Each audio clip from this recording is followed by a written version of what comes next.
Hello everyone, welcome back to my channel. In this video we are going to learn about if-else statement, which is also known as conditional statements and also known as selection statements. Okay, so which are used to make decision based on a given condition.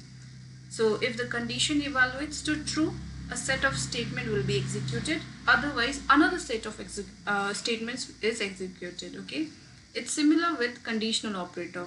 Like if condition gets satisfied, then second expression. Otherwise, the third expression. So let's solve the program to check whether a number is even or odd. Okay, so let's declare a variable a.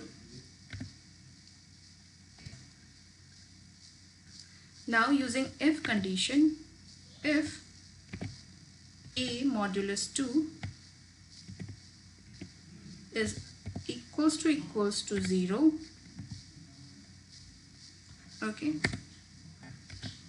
a set of statements is always used within a block of brackets. Okay, so Cout the number is even.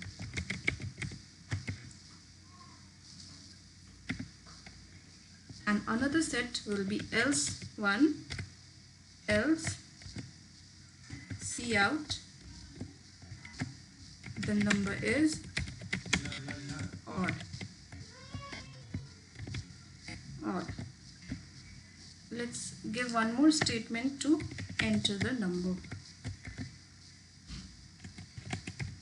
Enter a number, and we have not used here cin, so we have to use cin to get the value from the user. So we are doing cin a.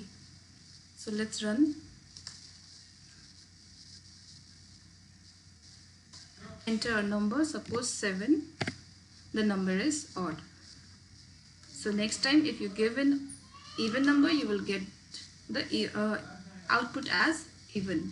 The number is even, like suppose 8, the number is even. So like this manner we will use the if-else statement. So when you are writing if, you have to use this set of statements within the brackets. If you are using else, and then you have to use a set of brackets to execute the else statement. Okay, in next video we will learn about nested if-else, how we can use nested if-else to execute multiple statements. Likewise, we have done greatest of 3 numbers using conditional operators, nested conditional operators. Okay, thank you everyone.